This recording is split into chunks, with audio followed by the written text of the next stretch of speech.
Mr. President, you did a fantastic job. You knocked it out of the ballpark. We've done a great job. So we'll talk to you later on, okay? I'm about to do a show. Thanks. Bye-bye. Thanks, Rick. Bye. Hello and welcome to BarbWire Strategy.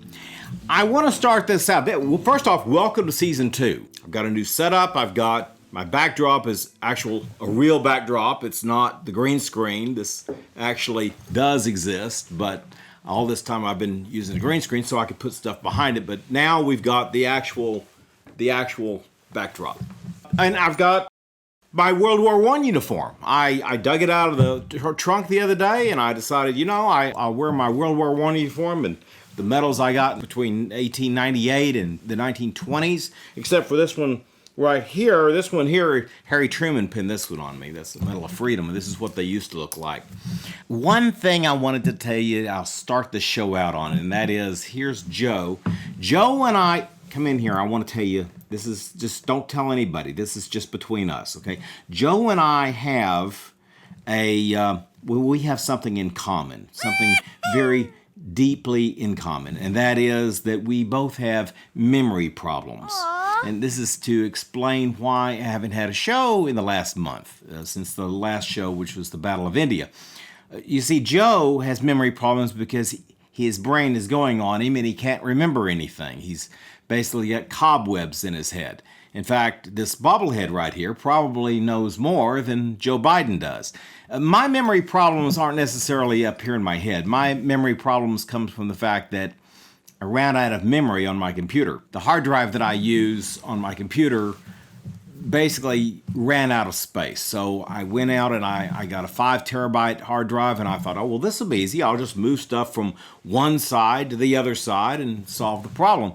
Unfortunately, it's not that easy. I was using iCloud memory, and the way iCloud memory works is that it stores it and compresses it, and so if you want access to it, you click on it and you wait for it to kind of download, and then you can watch it or use it or whatever. It's available to you. Unfortunately, most of the files from BarbWire Strategy were archived and not decompressed. So what I had to do is what I thought was going to be simple drag and drop and walk away, maybe get something to eat and then come back and it would all be done.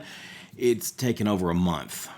Because I had to go in and download each part, each piece, and I didn't really want to lose any of this stuff, even though I probably will never use it again. I don't like to get rid of stuff in my files. Anyway, consequently, it has taken a long time to get everything that I need, and I'm still working on it. I'm still getting stuff over, but I got enough over to where I can start the show again and pick up sort of where I left off. So what I want to do first off is I want to explain a little bit about my uniform, because this is new. This is the second season, which really the second season should have started back in April, but consequently we've started it now in August. Today is August the 29th, and so we're kind of a little bit behind on starting season 2. And as I said before in my promo that I did, I do want to put the shows out faster and quicker. In fact, I set a goal last night. I set a goal to put out a show within 6 hours. I told my wife and my son, I told him, I'm going to start the show and I'm going to get it out within 6 hours. I'm going to get this really fast. I'm going to do a short show. I'm going to put it all. But then I also realized that I wanted to use my real backdrop, and most of the reason I haven't used it, aside from the fact that I wanted to use the green screen to put other stuff on, I had to clean it off, and it had all kinds of memorabilia and paraphernalia on it and dust, and so I had to fix it up. But what I want to do is I want to explain a little bit about this uniform. This uniform I wore during the Boer War, when I, as a consultant from the United States to Great Britain, I went over to consult with the Brits about the Boer War.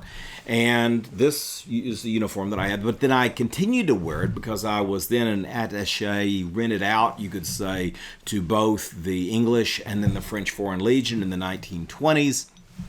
And I ended up with all of these medals. And what I'll do is I'll go over the medals on the uniform and what it all means and other stuff that I have in other shows. But I just wanted to real quickly tell you that my uniform changed a little bit. I know I wear the same shirt for the last year because it is one of the shirts that I wore during both World War I and World War II. And I thought, well, you know what? I should just wear the jacket instead. And so that's what you see here. It's a Boer War jacket.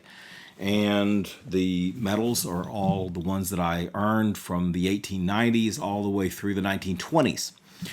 So anyway, night before last, we had the Republican National Convention.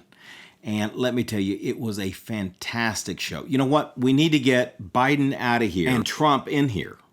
So there we go. Donald Trump gave the most fantastic speech. So tonight I say to all Americans, this is the most important election in the history of our country. There has never been such a difference between two parties or two individuals in ideology, philosophy, or vision than there is right now. Our country wasn't built by cancel culture, speech codes, and soul-crushing conformity. We are not a nation of timid spirits. We are a nation of fierce, proud, and independent American patriots. We're a nation of pilgrims, pioneers, adventurers, explorers, and trailblazers who refuse to be tied down, held back, or in any way reined in. Americans have steel in their spines, grit in their souls, and fire in their hearts. There is no one like us on earth. I really enjoyed it. Now, it's not my favorite speech. One of my favorite speeches is the one that he gave at the State of the Union address this last January. And ladies and gentlemen, our ancestors built the most exceptional republic ever to exist in all of human history, and we are making it greater than ever before. The American age, the American epic, the American adventure has only just begun. Our spirit is still young, the sun is still rising, God's grace is still shining, and my fellow Americans, the best is yet to come. Thank you, God bless you, and God bless America. Thank you very much. But the speech he gave on Thursday night, I think it was 70 minutes long, and of course the liberals all complained, the Marxists all complained. Of course, they would have complained if he'd given a speech like Calvin Coolidge did, which was the shortest in history. But they would have complained no matter what. They were complaining because he was simply on the screen or at the White House. They can't stand Donald Trump. These radical Marxist communists, they're not Democrats. They're not the party of Harry Truman or Andrew Jackson or even John Kennedy. They're Marxist communists. That's all they are. You know what we need to do is we need to bring in Melania. Melania Trump, she did a fantastic... Let's bring Melania in. There we go.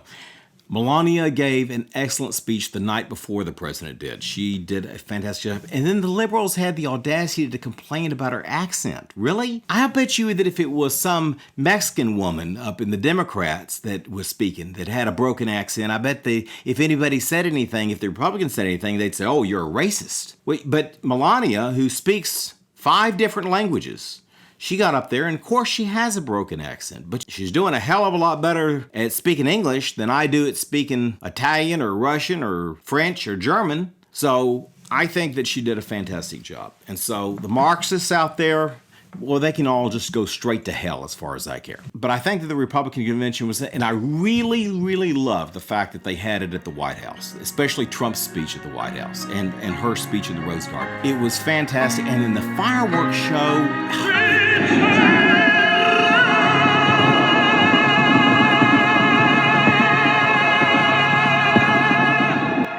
wasn't even, I mean, you look at the little firecracker show they had for Joe Biden. And also, did you notice that Joe, now there's a picture, and if I can get it, I'll show it to you. There's a picture of Joe Biden. He's making his speech, and look at his lapel and look at his watch on his wrist. He doesn't have a watch on his wrist, but he does have a lapel. In one picture, he does not have a watch on his wrist, and he doesn't have a lapel button when he's giving his, no. When he's giving his speech, He does not have a watch on, and he does have a lapel button on. But then when he comes out to the crowd, which supposedly he finished at the podium and then he just walked right out to the crowd and waved with a stupid mask on. And he's got a watch on, and the lapel button is either one has the lapel button on or not. I can't remember, but I'll try to show you the picture. But it's clear indication that this was all pre-recorded, that Joe pre-recorded his whole speech and then was ready to just walk out and wave as if he just gave it live. So he didn't even do that. He spoke for 20 minutes. 20 minutes. My man Trump, he spoke for 70 minutes. And Melania spoke longer than Joe Biden did. Just because Joe Biden stands up straight, upright, and breathes and says some words out of a teleprompter, they say, oh, well, look, see, Joe's just fine. There's no problem. Like I said, Joe has memory problems. I had some memory problems with my computer, although my memory problems are fixable. In fact, I fixed it with a 5 terabyte drive. Unfortunately, Joe can't go buy a terabyte drive of any kind and install it into his brain. The man is a has-been. He's over. And then Kamala Harris, he puts Kamala Harris up there. What an idiot. Let's say it. She slept her way all the way to the top. She is a whore from the beginning to the end. That's all Kamala Harris is just a common whore. If that's who you want for your vice president, and if Joe Biden, who is suffering either from severe dementia or Alzheimer's, if that's who you want as your president, then feel free to go ahead and vote. But if you want a man who's going to do the country right, who's going to make America great again, then that would be Donald Trump.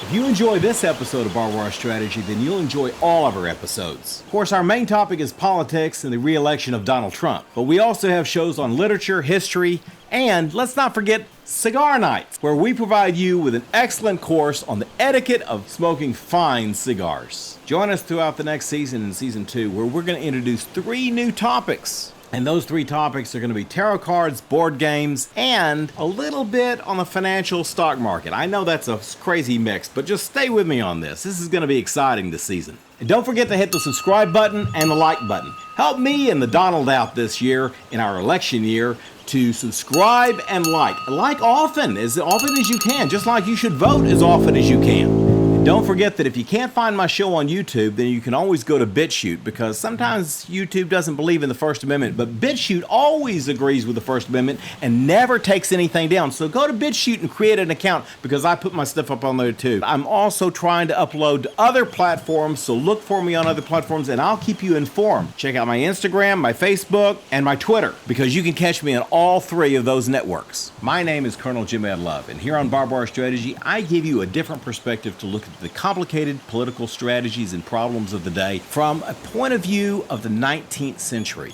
You see, I have never changed my way of thinking. I still think of things as they were in the 19th century. And every now and then, don't forget that we take a call from very important people all over the world. We might get a call from the Queen of England, or we might get a call from the Pentagon, or we might get a call from Putin himself here on this direct line, or the boys over at the CIA and the NSA. They don't have to watch us. They can just give us a call directly on this line. And also, let's not forget that Donald Trump calls us on this line right here. This candlestick phone is directly to the White House, and he likes to call me for consent, advice, and just to have a friendly ear to listen to him at the end of the day. So join us on BarbWire Strategy, where we can give you a direction on where to go in these complicated political times. Oh, wait a minute. There's the Queen of England. Hold on. That's the Pentagon. I better get that. No, wait a minute. There's Putin. I wonder what he wants. Oh, the boys at the CIA have something to say. Hold on. Ah, there we go. There's the phone call. Hey, listen, I'll have to join you later. Hello, Mr. President. Hello. We'll see you next time on BarbWire Strategy. How are you? How you doing? Okay. How are you doing, Mr. President? The news is fake. It's. Yes, I know. These are complicated times. Nobody has any idea how dishonest it is, actually. Well, I don't know. It's incredible. It's even hard for me to Well, believe. I'm sure that we can find an answer to that. I would say far worse than 4 years ago. Yes, sir. They're just unhinged. And I'll tell you, you're going to be back soon, and you're going to have a great, you watch, a transitional third quarter. You're transitioning in, and your fourth quarter is going to be really good. And I think